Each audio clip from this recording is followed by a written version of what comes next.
Oi, eu acho que eu tenho que começar esse vídeo me apresentando. Meu nome é Caroline Larroque, eu tenho 25 anos e minhas amigas me chamam de escritora, apesar de eu ainda não me considerar uma. Esse vídeo é um vídeo muito especial para mim, porque nele eu vou compartilhar com vocês a realização de um dos meus maiores sonhos. A escrita ela sempre esteve presente na minha vida. Desde quando eu era muito pequenininha. Eu nunca tive uma vida muito normal, eu nunca tive raízes, eu nunca tive amigos de infância, eu nunca tive a casa cheia de familiares, não. Eu sempre fui uma criança muito sozinha. E por ser uma criança muito sozinha, eu acabei por inventar muitos dos meus amigos. Então a escrita, ela me proporcionou ser normal dentro do mundo que eu criei pra mim. Conforme eu fui crescendo, a intensidade das palavras, a intensidade das minhas histórias, ela foi mudando. Porque conforme a gente vai crescendo, nossa preocupação vai sendo outra. Nós vamos tendo outros problemas, outras coisas para lidar. Quando eu fiz 15 anos, eu criei um fotolog onde eu falava as minhas histórias de amor. Foi uma época que eu tive minha primeira paixão e eu morria de amores, eu achava que era o amor da minha vida. E eu escrevi muito sobre isso. Escrevi tanto a ponto de uma amiga pediu para eu parar de escrever. Ela disse que, Carol, chega. Ninguém quer ouvir sobre as tuas histórias de amor. E nisso eu parei. Quando eu parei de escrever, foi o período que eu comecei a adoecer muito. Eu tenho anos escuros da minha vida. Eu tenho memórias em lugares sombrios, frios, solitários. E não escrever sobre isso me deixou sozinha dentro de todo o meu sentimento, porque eu achei que falar sobre o que eu sentia era bobagem. Mas eu acredito que quando uma coisa é para ser sua, ela nunca desvia do seu caminho. Quando eu terminei meu noivado uns anos atrás, eu me vi sozinha na capital com um cachorro para criar. E eu não tinha mais nada além de mim. E o engraçado é que eu sabia os gostos, os sonhos, as vontades de todo mundo que passou pela minha vida. Mas eu não sabia o que eu queria pra mim. Qual é o meu sonho? Qual é a minha vontade? O que eu quero fazer? E sem querer, escrever voltou de uma forma extremamente intensa. Eu fui tendo anotações aleatórias. Sem querer, eu comecei a escrever em guardanapos de bares. Chegava em casa, tinha uma frase solta que eu achei bonita e eu queria anotar em algum lugar. Aos poucos, eu fui me redescobrindo. E quanto mais eu me afirmava como mulher, quanto mais eu me afirmava como Carol, mais evidente ficou como eu precisava escrever. E quando eu fiquei totalmente sozinha, eu percebi que realmente o único jeito de eu não estar era eu me encontrar.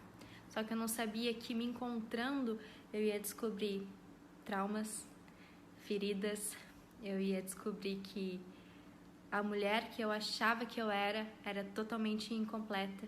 Através dessas anotações que eu fiz ao longo dos anos, eu descobri que eu não era a mulher que eu achava que eu era.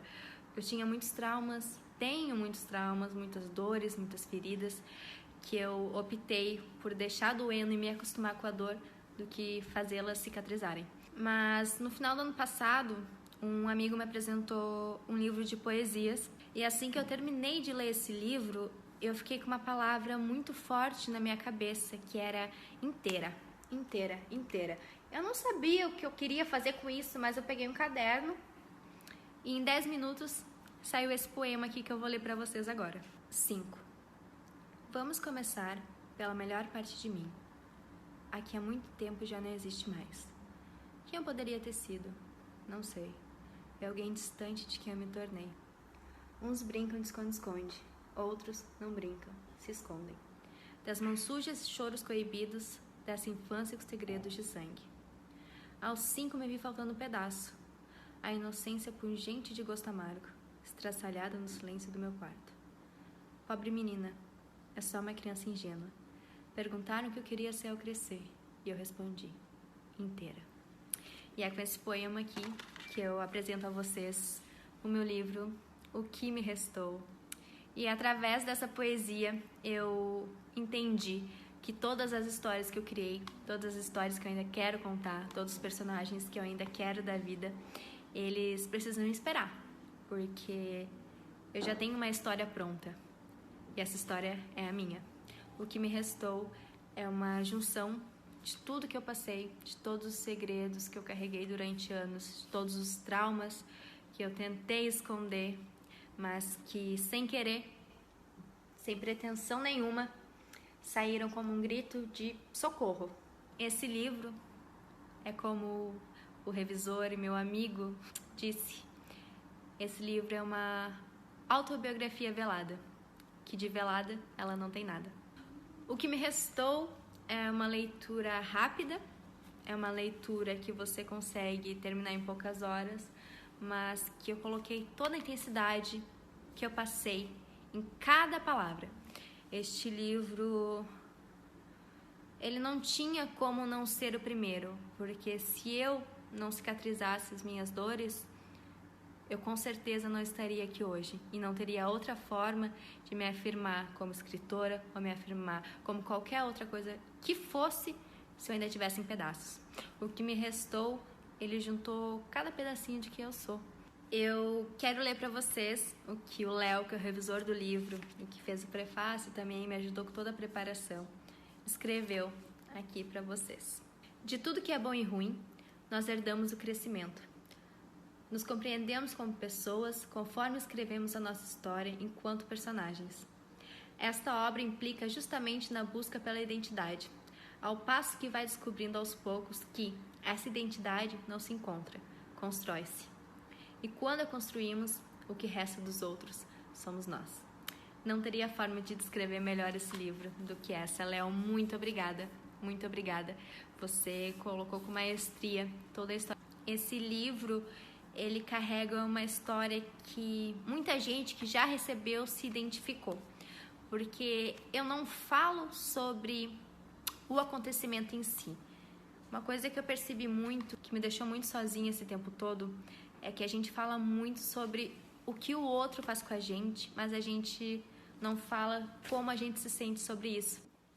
Então, no que me restou, eu procurei colocar com intensidade o que a gente passou, o que eu passei, o que a Carol com 5 anos sentiu quando sofreu abuso, o que a adolescente de 15 anos sentiu sozinha nos anos sombrios que passou.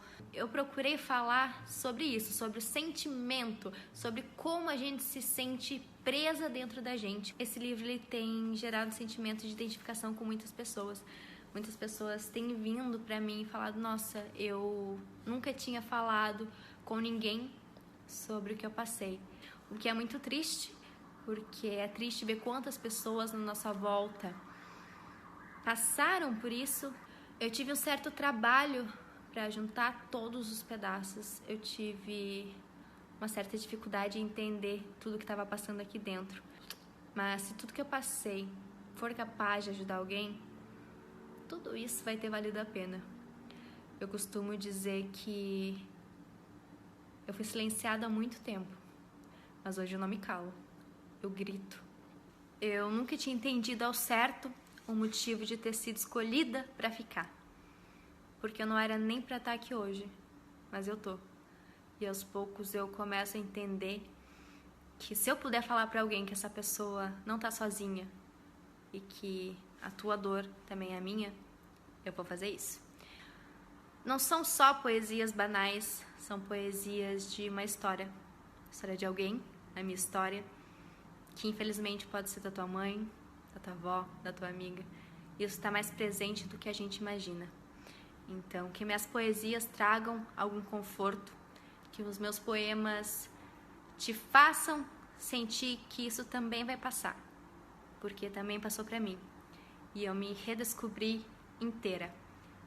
Agora, cicatrizada, eu não sei do que eu sou capaz, mas se eu em pedacinhos conseguir chegar até aqui, eu espero que vocês me acompanhem pelas próximas histórias que eu tenho para contar. Queria agradecer aqui também, usar esse espaço para agradecer todos os meus familiares, todas as minhas amigas que passaram noites comigo, que passaram dias e dias e dias me ouvindo falar sobre isso. Eu quero agradecer ao revisor do livro, o Léo, que é um grande amigo que passou noites, semanas, me ajudando a trabalhar para que isso virasse realidade. Quero agradecer a editora Penalux também, que me deu a oportunidade de publicar o meu primeiro livro. E quero agradecer todo mundo que comprou na pré-venda, todo mundo que tirou um tempinho agora para prestigiar este vídeo e descobrir um pouquinho mais do que é o assunto. Agradecer todo mundo que esteve junto nesse processo. Nada disso teria acontecido se eu não tivesse tido realmente todo o apoio que eu tive de todo mundo. Então, muito obrigada, muito obrigada. E para comprar meu livro, eu vou deixar o link na biografia do meu Instagram. É diretamente pelo site da editora. E eu espero que vocês gostem, porque esse livro, ele me salvou. E espero que seja voz para alguém também. Muito, muito, muito obrigada.